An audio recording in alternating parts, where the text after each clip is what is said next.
hello, and welcome to another Rush Generations Health Education Lecture. Rush Generations and our staff is delighted to be your source of information, resources, and health promotion programs that help maximize your well-being and good health as you age. Today is Wednesday, November 19th.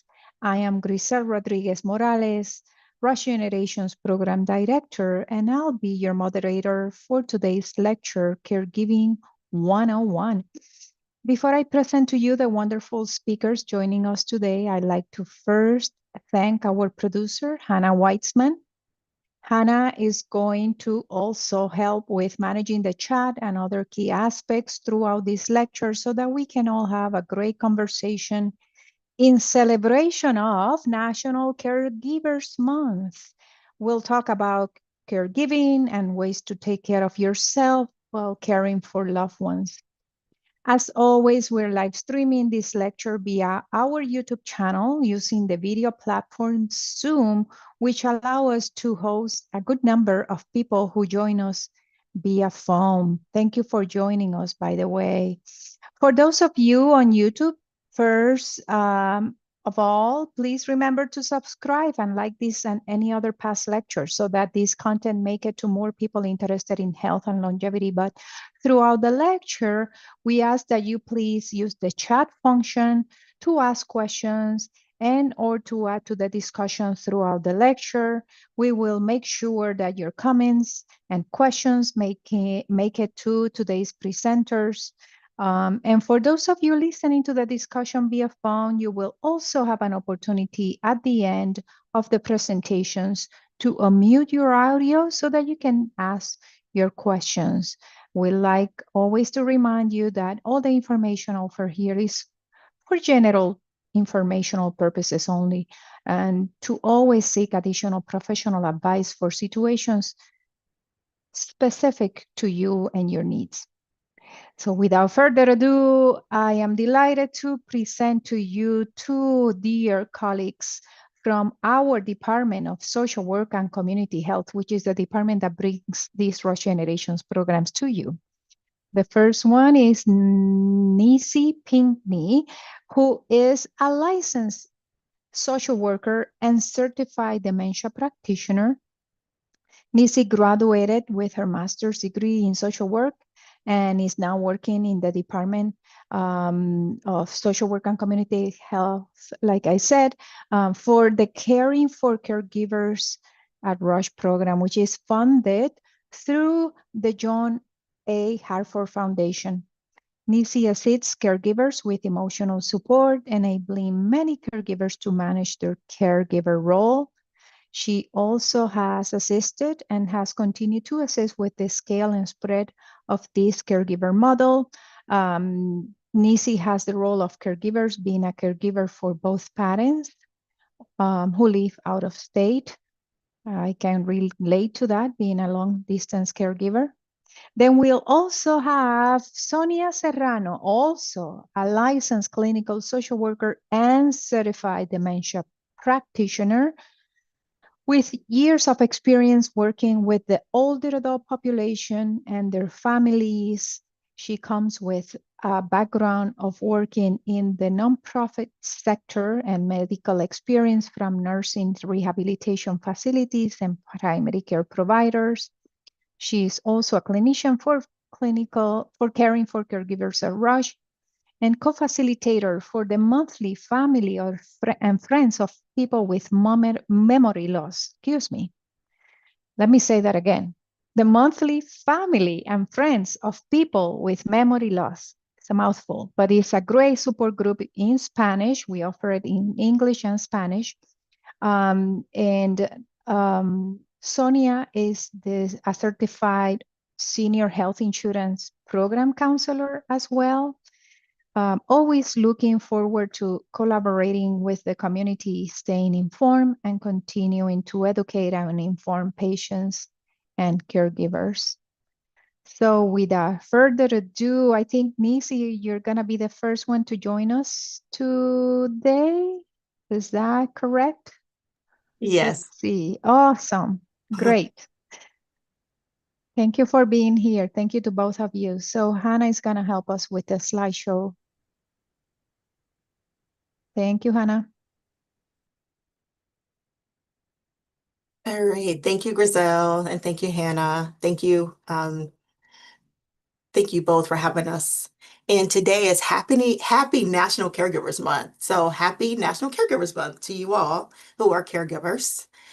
First, I would just like to say that according to the John A. Hartford Foundation, who is funder for this program, mentioned that National Caregiver Month is observed every November to honor and support family caregivers.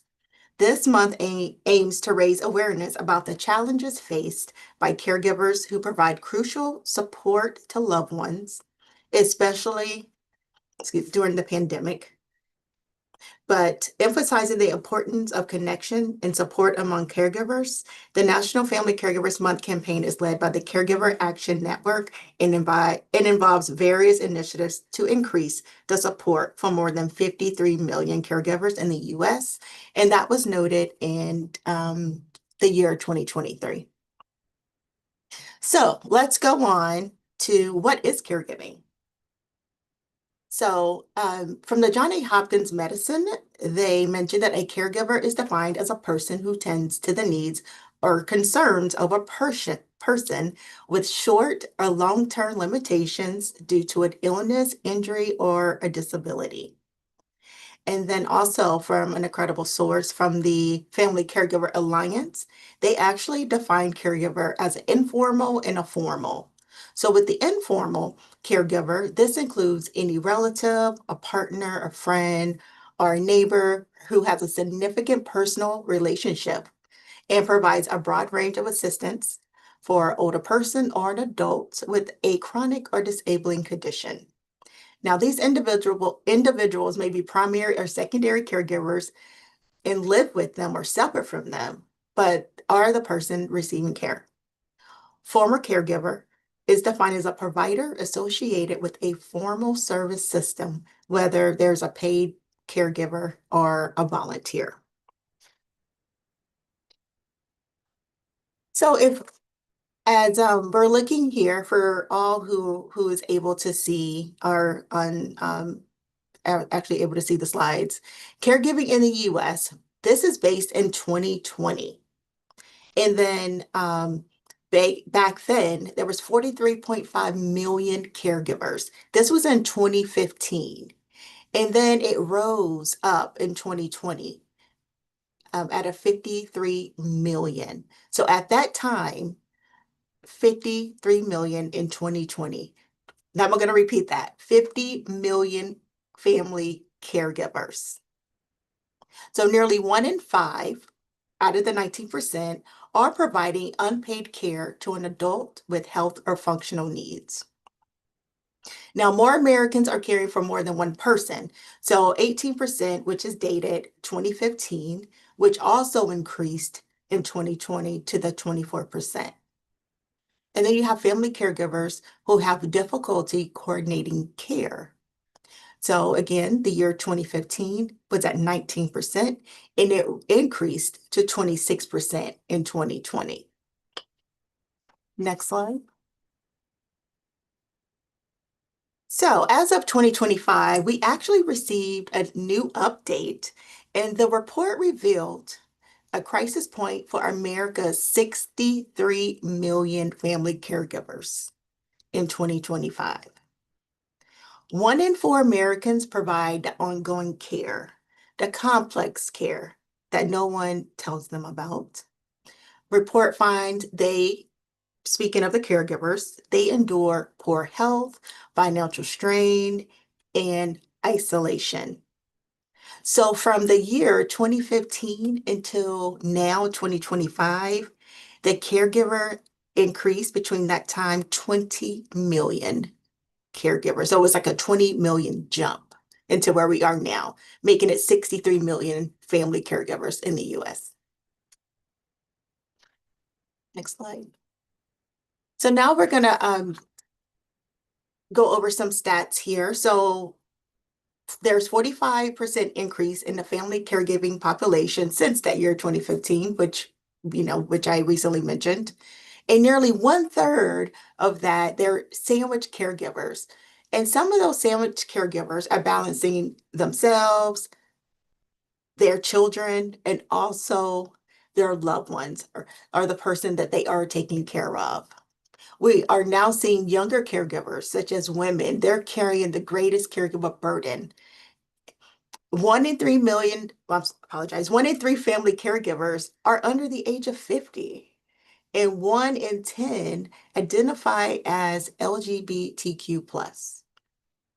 6 in 10 family caregivers are non-Hispanic, white, and the number of the Hispanic, Latino, African American, Black, Asian Americans, Native Hawaiians, and Pacific Islanders increased significantly in the last 5 years. And let's talk a little bit about the work strain. 61% of family caregivers report their work life is impacted by caregiving responsibilities because even though they have to work to provide for themselves and their person that they are taking care of, and possibly children as well, young children, the workplace support policies have expanded and access remains uneven, especially by race and income. Next slide. So let's talk a little bit about the caregiver burnout.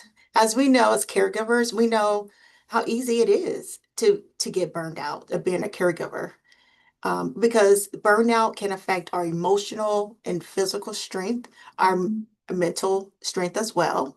We can tend to withdraw from our family and friends and other loved ones. Also experience a loss of interest in activities which previously enjoyed. Let's say like shopping, maybe even going to the movies, even reading a book. Also, caregivers can experience feeling hopeless and also helpless. It may also feel that they are alone on this caregiver journey. And also, too, there's changes in appetite or weight because of the overwhelmness and the stressors of being a caregiver as well. Next slide.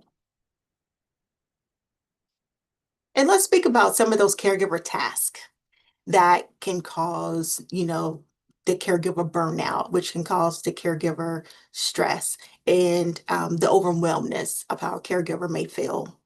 So basically, buying groceries, cleaning the house, doing laundry, of course, also providing transportation to and from medical appointments, helping their person to get dressed, take a shower, and also provide taking their medicine or making sure that they are taking their medicines.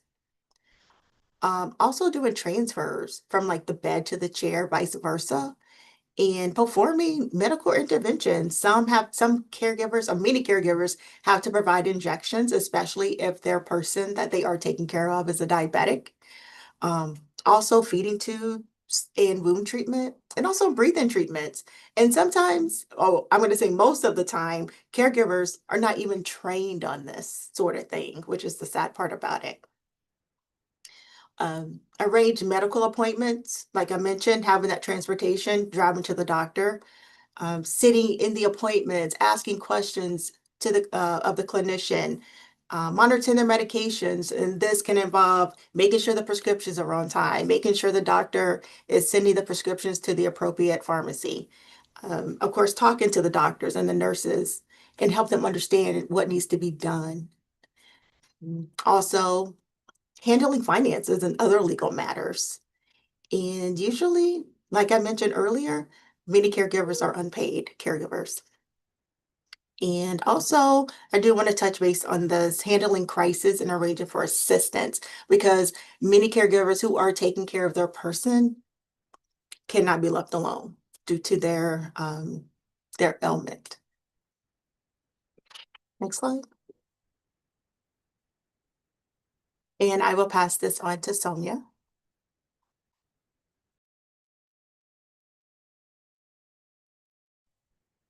Thank you so much, Nisi.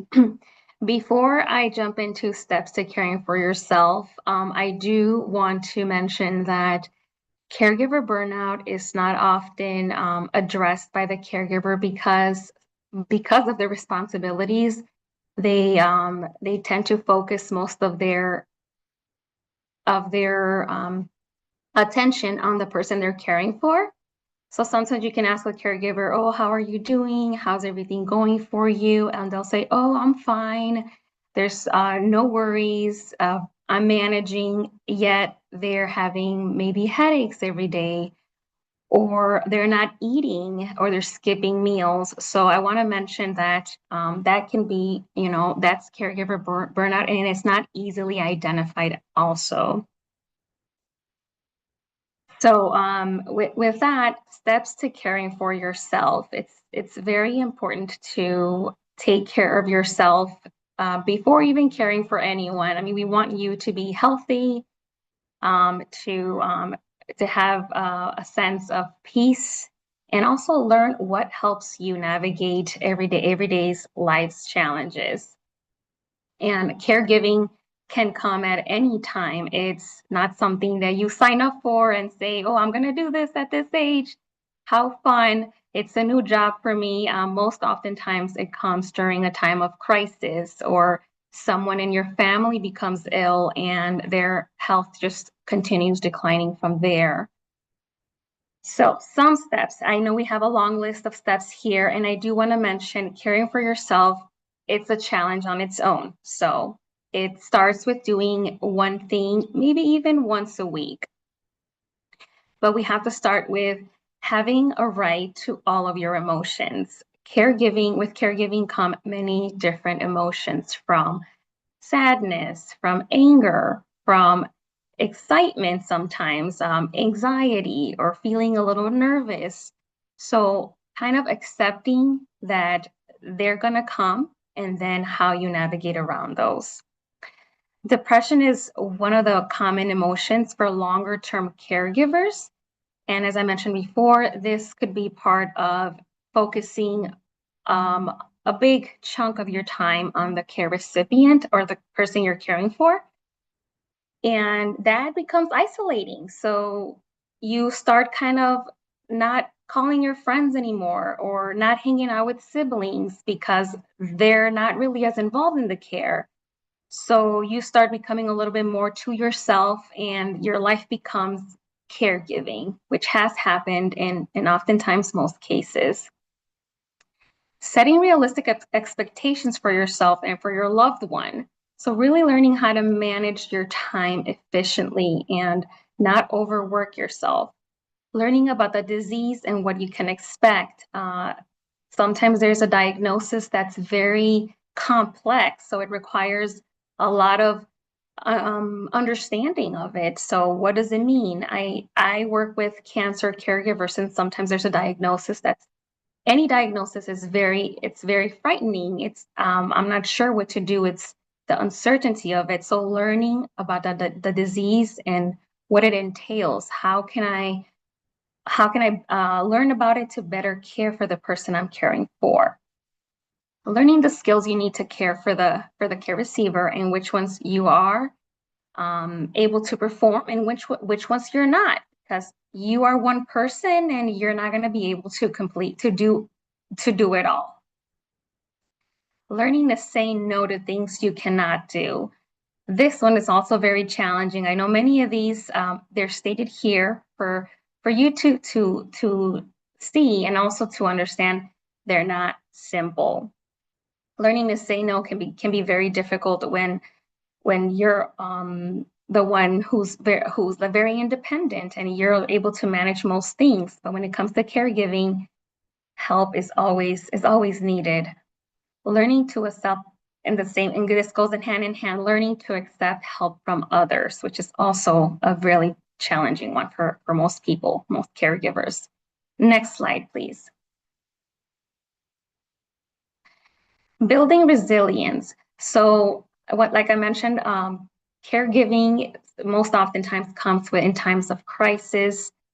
And sometimes caregivers don't see a way out, or hopelessness, maybe some helplessness, and this is never going to end. I'm tired, I want to quit.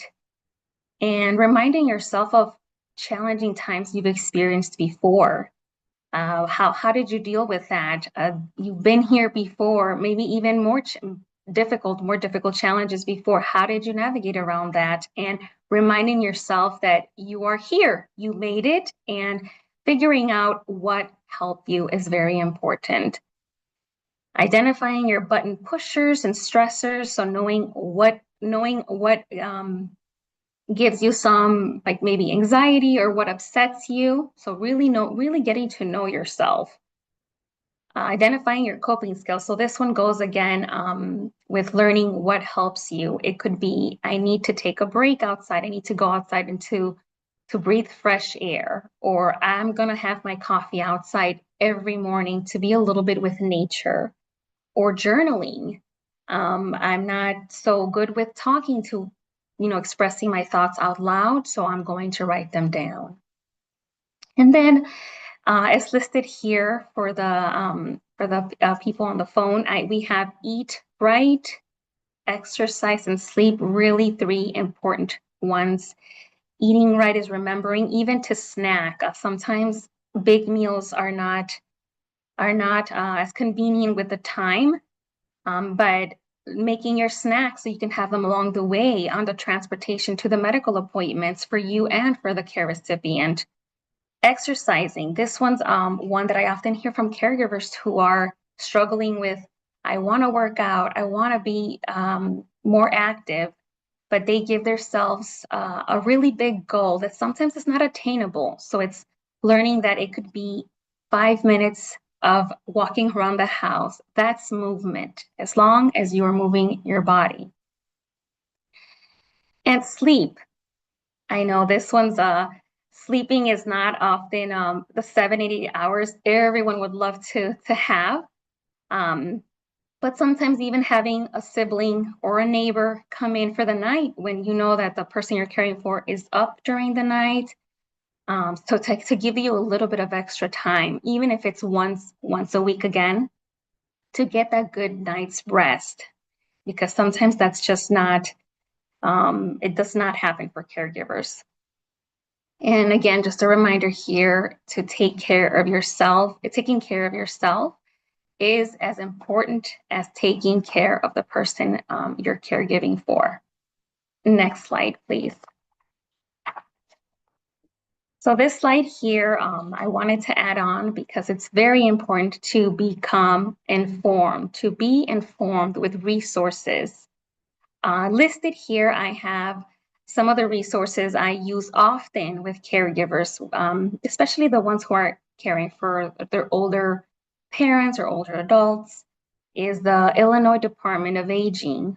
With the Illinois Department of Aging, you're able to find out your area agency on aging, which helps with respite care information, the Department of Family and Supportive Services.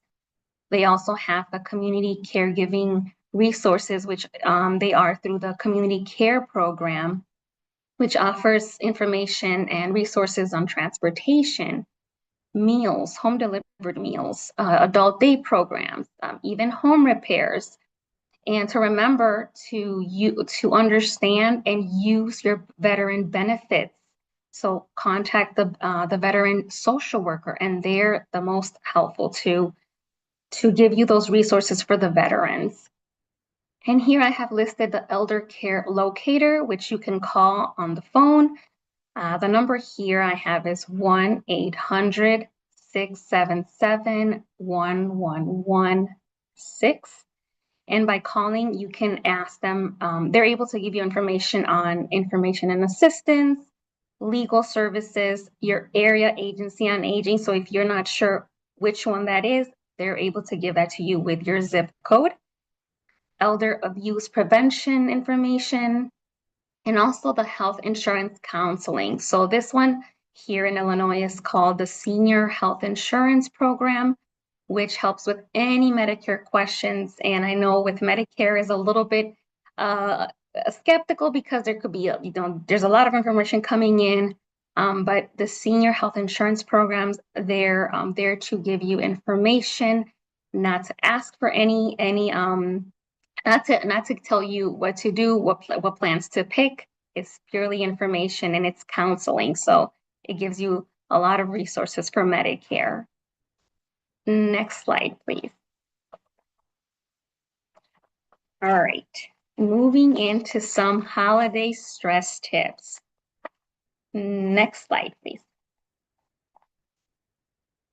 So why are the holidays so stressful for caregivers? And this could be for most caregivers. We're not saying it is for all caregivers, but picture yourself trying to make a meal for your family, a large family holiday meal, but you're also thinking about medication management, also thinking about I have to get my parent up to go to help them change or bathe. And you're thinking about all these things while also trying to manage the meals, or even like for Christmas, the gift wrapping, the decorations. So with that, there's going to come some feelings of guilt. So not doing enough or feeling too tired to celebrate. By the time you're sitting down and everyone's enjoying dinner, you're done. You're burnt out and you're ready to go to bed.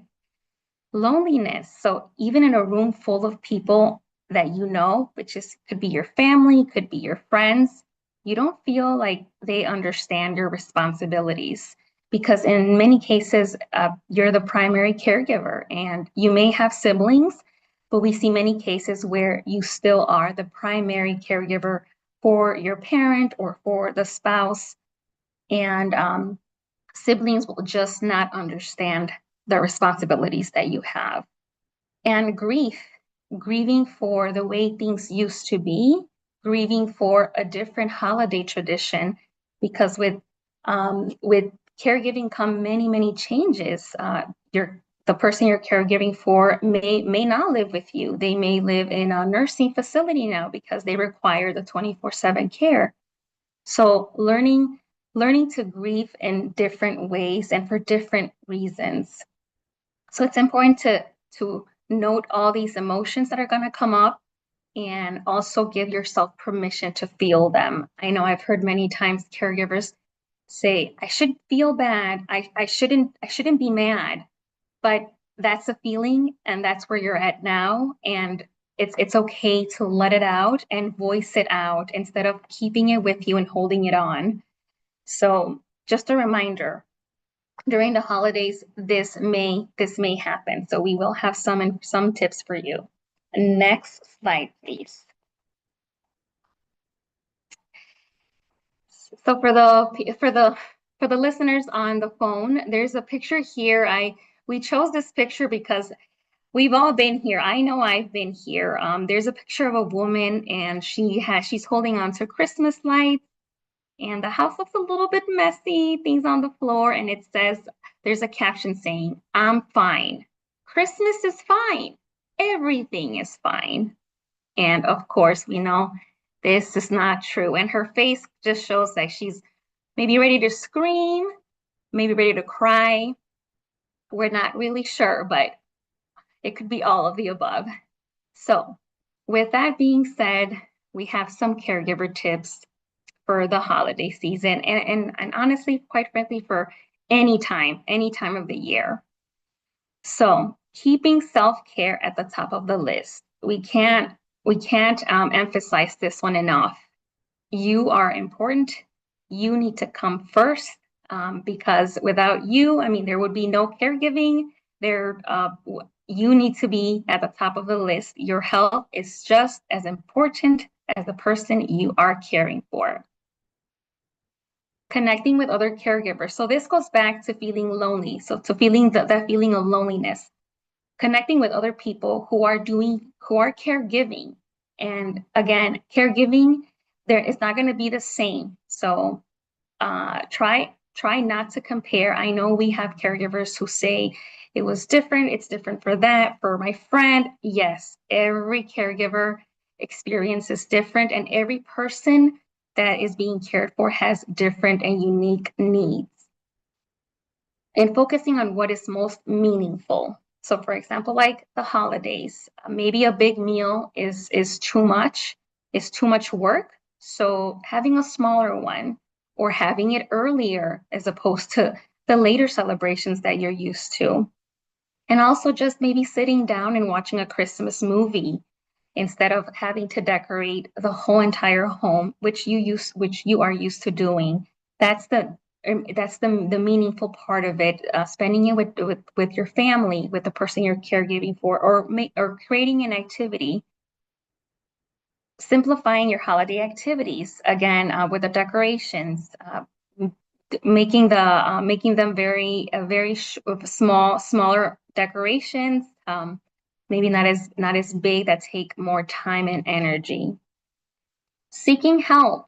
So seeking help around the house, maybe hiring some help to help clean up after the holidays, or asking your family to step in if possible. I know this is not always the case, but to help decorate, even cook, or make the meals. Approaching gift giving more efficiently and creating. So I want to step into creating your wish list. So with this one, we brought it up because I know with Christmas, they ask, what do you want for Christmas? What's a good gift? It's important for you to also let people know, for Christmas, this is what I want this year. And it could be anything that's going to help you with your caregiving role, such as, I would like a little bit more time, more time to myself. Maybe someone could step up for just 30 minutes every week, something manageable. I know not everyone has different schedules. Or also something for your self-care. A massage would be nice. So maybe something along the lines of a massage, a card, or a manicure, something that'll help you feel also happy and acknowledged. And this comes from you voicing that. Another one is adjusting meals. Again, making smaller meals, or even maybe this holiday season, ordering out if that's possible, or I'm ordering in. So you wouldn't have to be doing all of the cooking or most of the cooking. And recognizing and accepting feelings. And I'll move into this one a little bit deeper. Next slide, please. So grief. I wanted to have this one on here because I know some caregivers have already lost the person they're caring for, and this is a year without the person they've been caring for, and sometimes it's been a long caregiving journey for them, and this is their first holiday without the person they're caring for. And again, as I mentioned before, sometimes caregivers put all of their time, their focus, their energy on the person they're caregiving for, that it could feel very, very lonely at the times of holidays. So the first one here says, honoring the loss in your own way. So what does that look like? Remembering them, lighting a candle, making a dish they loved, or writing a letter. Again, going back to journaling. Creating a simple ritual in memory of your loved one or the person you cared for. And that can offer a lot of healing and connection. So still knowing they're still with you in a different way. Accepting that it's okay to feel sad. Again, giving yourself permission to feel.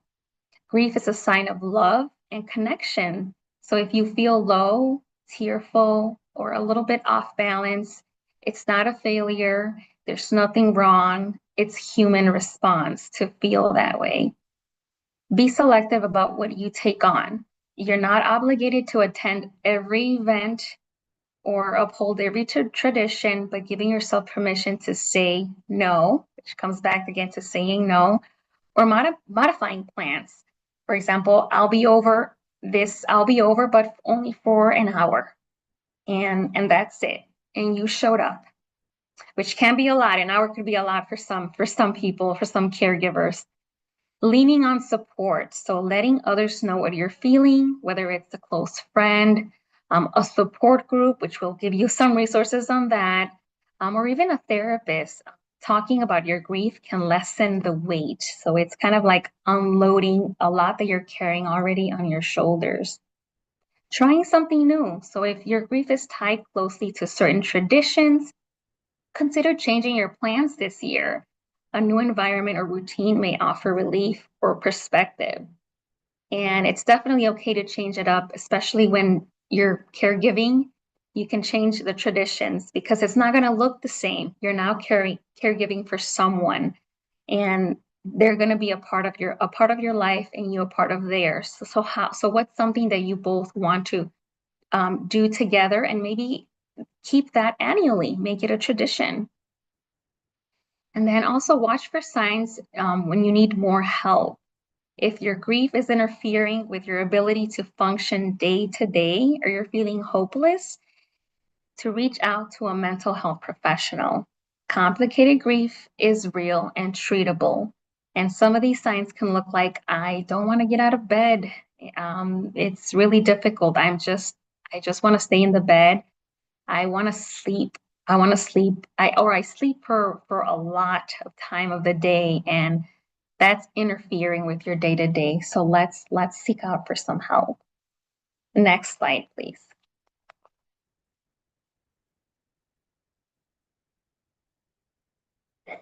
Managing difficult family interactions. So with the holidays comes family gatherings, family traditions, parties and celebrations. And there's oftentimes different family dynamics. And with caregiving, as I mentioned before, it can look different. It can look different for the siblings. So sometimes siblings are more involved with caregiving. Sometimes they're not at all involved with, or sometimes there's an only child, and just cousins, external family. So it's important to maintain realistic holiday expectations, knowing it's not going to be perfect. And I know sometimes with the holidays, you want to have great decorations, you want to have a clean house, really delicious homemade meals. But it's difficult, it's challenging, and it's not attainable. So not to understand it's not going to look perfect, and you can still have it. You can still have a gathering. Also identifying your holiday stress triggers. So checking in with your body. You know your body and yourself more than anyone. So it's important to know when you start feeling anxious, what happens. My hands are sweating a little bit more. I'm feeling very uncomfortable talking to my external cousin that I don't really connect with, and or becoming a little bit irritable. I can feel it in my heart. My heart is racing. I need to step out. I need to take a break, and that's okay. So also expect resistance. Not everyone's going to agree on everything. This happens. That's completely normal. And very important, setting healthy boundaries. So avoiding overcommitting and reducing the potential for conflict. So really knowing how to manage your time, your schedule, and knowing, no, I'm not able to do all these 3 events this day, or the weekend. Let's say there's a lot of events happening on the weekend, maybe choosing 1 out of the 4, because going to all of them is just going to leave you very tired. And on top of that, you're caregiving for the person you're caregiving for, and knowing that there's responsibilities there too. So really understanding and knowing your limits. Next slide, please. And with that, I'll move it on to Nisi.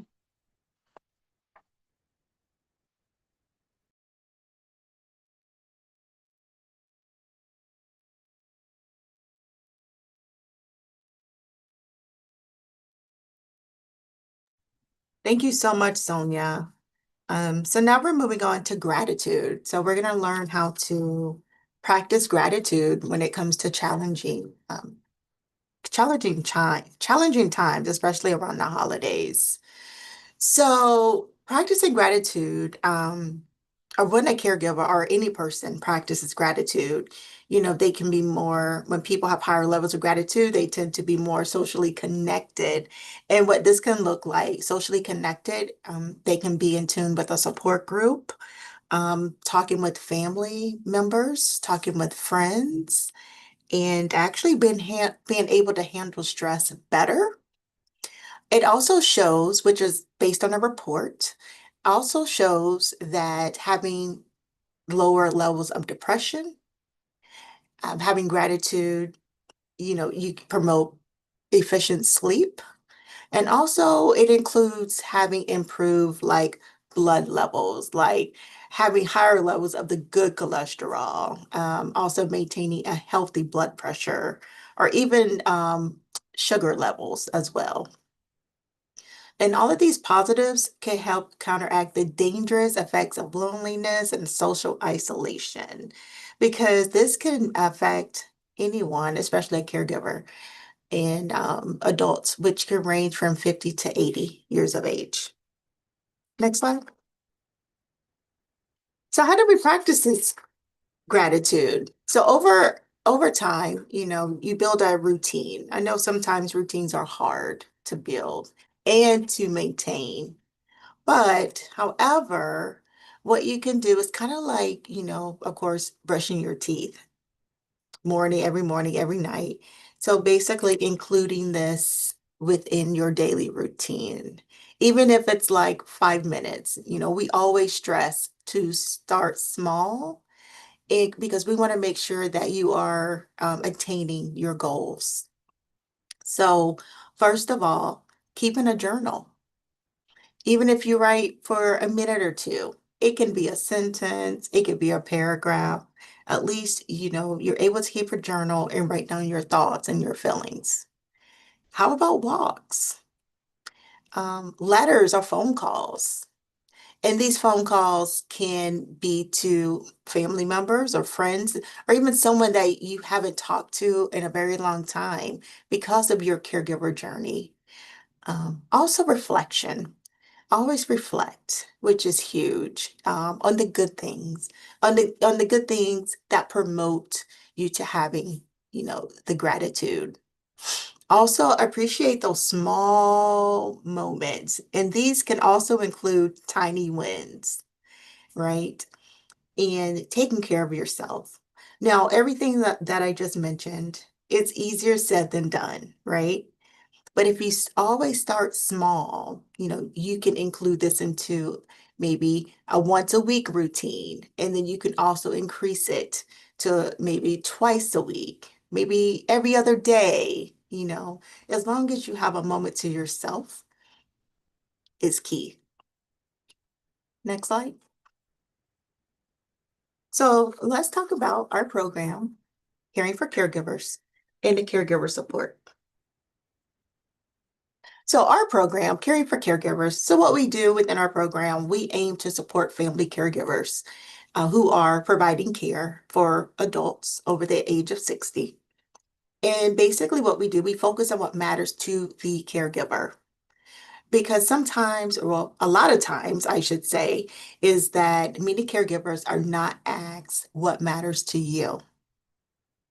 So once they're connected with us, and once the caregiver lets us know that they would like to enroll in our program, then we can start planning for what matters sessions with our caregiver. So our planning what matters sessions is with a licensed social worker. And what we do, we come up with a plan and we develop a health and life plan. And that's based on the actual caregiver and their person that they are taking care of. And it also involves, where we could come in and we create. And we, as social workers, we want to aim to focus on the communication effectively. That includes caregivers, having effective communication with their clinician who is taking care of their loved one, and also making sure that the person the caregiver is taking care of is included in that plan of care. And lastly, a care team planning meeting. So basically what this involves is creating and working with the caregiver loved ones team, healthcare team, and it focuses on, the effective communication, the effective education, also to make sure that our older adults and our caregivers are on the same page and are planning for what matters to the caregiver and also to the care recipient. And I also wanted to let you know that the services are billable to insurance. The services are billable to the caregiver's insurance. So this is how you can contact us. So our phone number here is 312-563-0350 if you choose to call, or you can email us at caregiver@rush.edu.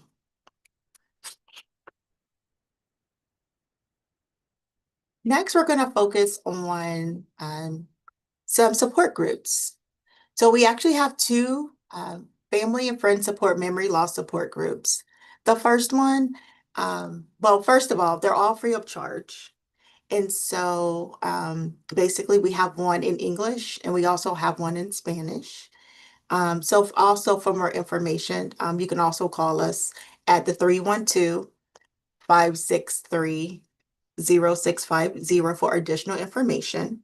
So basically, these monthly meetings are held once a month, every month, and where caregivers alike come in and they share their information and ideas and their ups and downs of caregiving. So we are an informal group, well-diverse group, and we do welcome new members every month. Also for the Spanish caregiving group, it is a Spanish-speaking caregiver support group. So please contact 312-942-9048. Next slide. Also additional supports and resources. Alzheimer's Association, which is alz.org. They provide additional support for our caregivers who are taking care of their loved ones. I love the fact that it is a 24/7 helpline with licensed social workers. And their phone number as well is 800-272-3900, and they can answer and address any questions that you may have. We also have the American Heart Association for support for caregivers who are taking care of their person who is suffering from cardiac condition or any cardiac diseases. That phone number is 800-242-8721. Next slide, please. Additional resources as well. We have the Parkinson's Foundation. You can also contact them at 1-800-473-4636. And I also want to provide an additional source for Chicago residents. This is for DFSS, which they have a caregiver service program. You can get a total of 80 hours of respite services through Premier Respite. And DFSS, they can actually make a referral for you. And that contact number is 312-744-4016.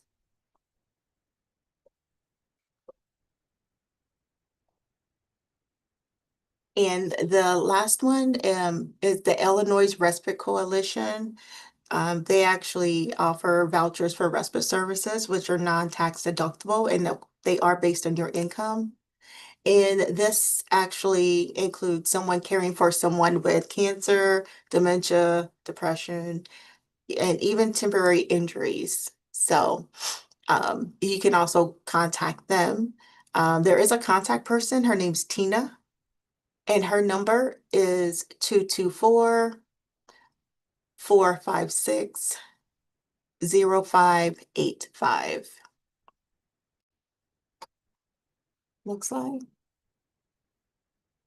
Thank you so much, Sonia and I really appreciate you and everyone. And I also have one last quote from the amazing Rosalind Carter.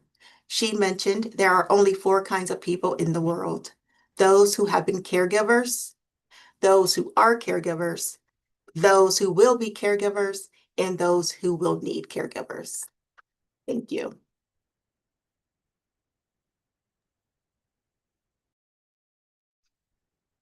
No, thank you, Nisi. Thank you, Sonia. Um, it's amazing how Ms. Carter called this out close to 20 years ago. So, and what we have seen, and you have clearly presented, the number of caregivers, family caregivers, continue to increase. So I'm always incredible when we see that she knew that was gonna, that family caregiving was gonna be so key for our nation.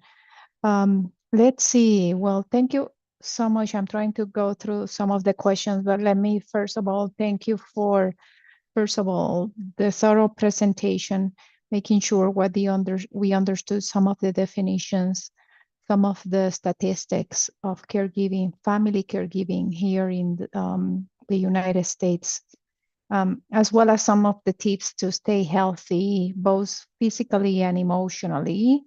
And on top of that, all the wonderful resources which we can send, we're gonna gather.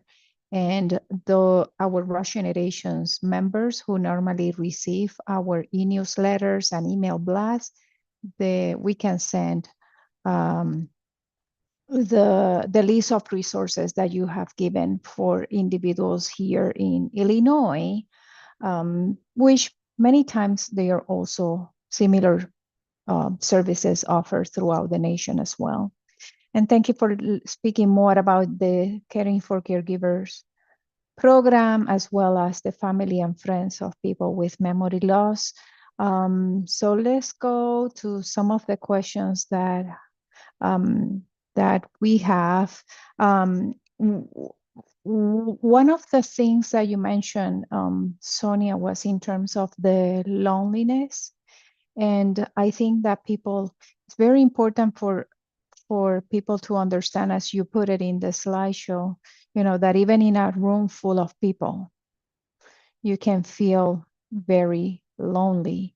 So just, maybe misunderstood, or there's a lot of people in a household, but you're still probably feeling invisible and not heard and misunderstood, like you said. So knowing the differences between, what we normally say social isolation when there's no one around you, but even that subjective loneliness, which is internal, when you are still feeling alone and lacking support as people, even when you have a lot of people around you. So that was so telling.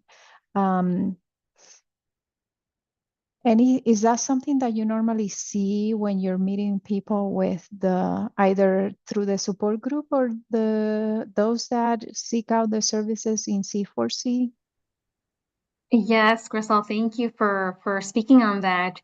So yeah, the loneliness topic comes up quite frequently in with caregivers that we see. And oftentimes it's because the caregiver is the one doing, well, most oftentimes there's a primary caregiver that is doing most of the caregiving. But there are siblings or family involved, whether it's aunts, uncles, or siblings of the care recipient, the person they're caring for. But they don't understand the responsibilities that the caregiver takes on. And even if the caregiver tries to explain, oftentimes they're misunderstood, or there's arguments or conflict. So the caregiver will come to our sessions and say, I'm feeling just very alone and almost defeated. So it's a space, yeah, and support groups are great because there's other caregivers who are able to kind of say, hey, I'm here and I feel seen now in this support group and supported. and I'm not the only one. So, yeah.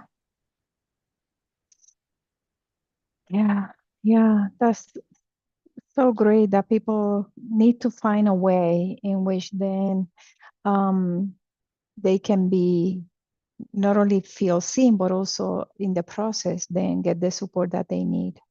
Um, and I truly love that graphic you show in terms of, everything is fine, but you're not that fine, not that fine.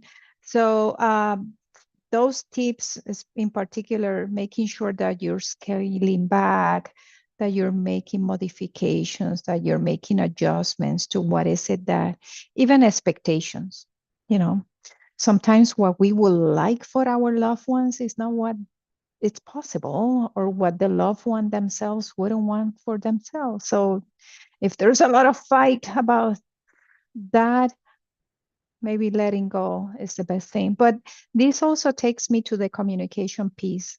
You both spoke about, and I think Nisi, you said it's easier said than done, but saying no is important.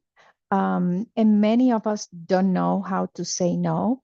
And what I always say is that it doesn't have to necessarily be that literal. You don't have to say, no, I'm not. But in which ways you can communicate that you're, I, I don't know, you cannot do, you cannot participate. So I'm gonna offer some of a few, but if you have any other ideas, like maybe just even saying, maybe next time you're kind of saying no to that moment, but welcoming the opportunity for next time, or let me think about it, or I have a lot on my plate right now. Would love to do that in the future. I wish I could. Um, I and even if you can add to that, I don't know what other messages, like for that to happen, I really will like or will need dot dot dot. So some creative ideas or some ways of saying no that possibly culturally are more appropriate. People will feel more comfortable how to say no. So any other ideas? One that came to mind is you mentioned it right now too, but it's not responding quickly. We're so quick to respond and to have the need, especially with all this technology around, to respond yes immediately, or respond to the person, and just taking a few, even if it's a few minutes, like, okay, I'm going to come back to to the question, or even let them know, like you said, I'll think about it. And in that time, really check your calendar and see, yeah, this is not going to happen. I took a break. I checked, which sometimes even that kind of like accountability for yourself, like, oh, I checked and I can't. So sometimes that is really helpful for people to do, because you're right, saying no, it's not an easy, even if it's a two letter word, it's not simple. So yeah, Nisi, any ideas, you can go ahead and jump in. Yes, for sure. Thank you both. I was thinking about how important boundaries are too. Setting those boundaries. That's not an easy task as well.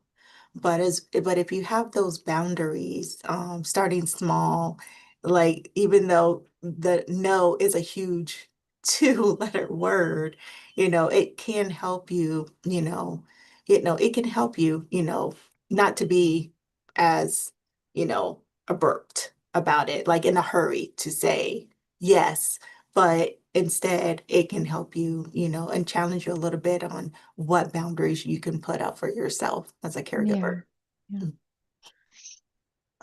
No, I'm glad you spoke about the boundaries. And actually, I don't think I'm gonna do this justice, but I heard not only therapist but also author in terms of boundaries, and I like the way that she described it, which is the boundaries are there so that you can continue to be in relationship with others.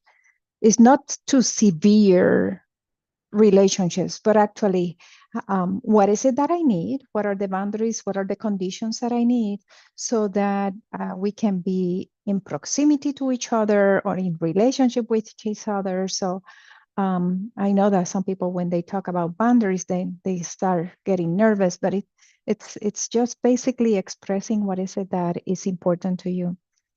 Oh my gosh, this is great. I really appreciate it. For the audience, I also wanted to let you know that we have mentioned Christmas many times, but there's also that applies to other religious holidays as well. We know that Hanukkah, Kwanzaa, Chinese New Year. Anyway, those other holidays that normally are celebrated with other people, with loved ones. So this applies to any of those as well. Thank you so much for being with us. And in terms of the support groups and even the caring for caregivers, if people there, our Russian Generations members know our 1-800 line, our toll-free number very well, please know that if also you need to call that number, we will make sure that you're getting connected to the C4C or Caring for Caregivers team, and to Sonia, Janine, Nisi, others that also do a wonderful job of providing that support group for individuals or for friends and family members of people with memory loss, which is the name of the support group. It says it all. So thank you, thank you, thank you. I'll let you go. I know that you probably have many other things and people waiting for you. So, but thank you for being with us today. We greatly appreciate it. Okay, so Thank you for having us. oh, it's our pleasure. Always, always. Okay, let's see. We have some things coming up. Thank you. Oh, yes. And again, we wanted to put here the number again for the Caring for Caregivers program. It's wonderful that you also have that email. So caregivers@rush.edu for the audience. So keep that in mind. Okay.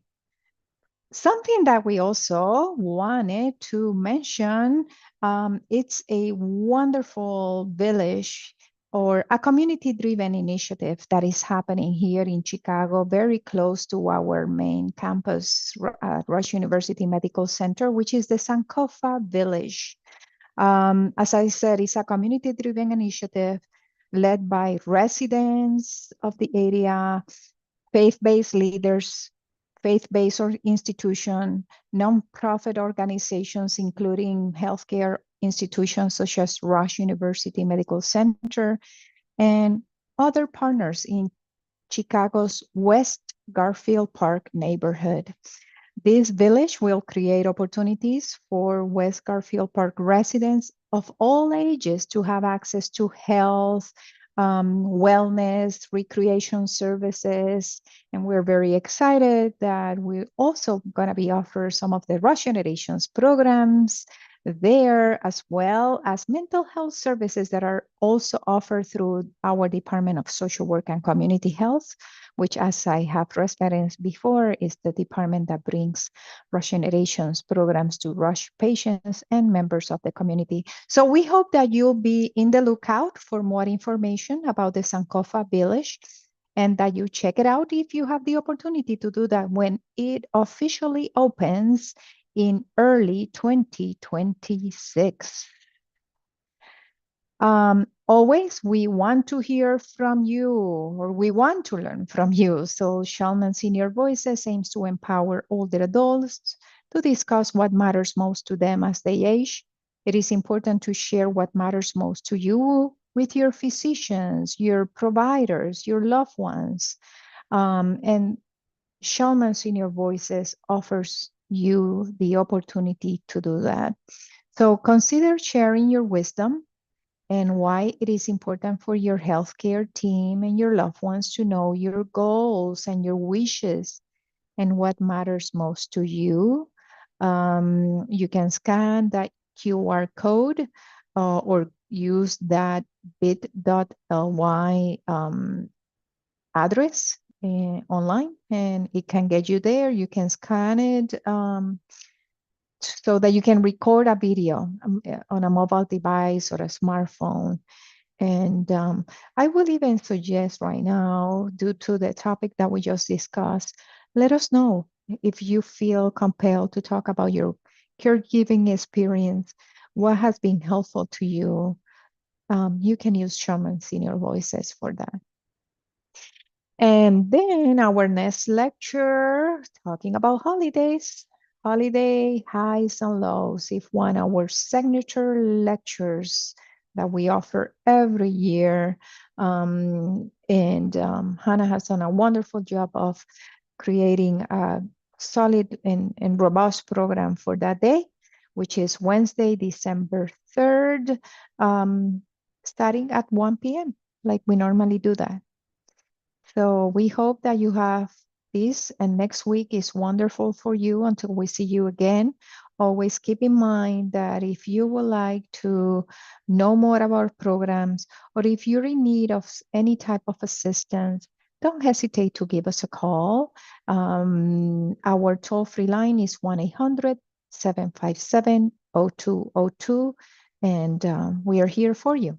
Thank you so much.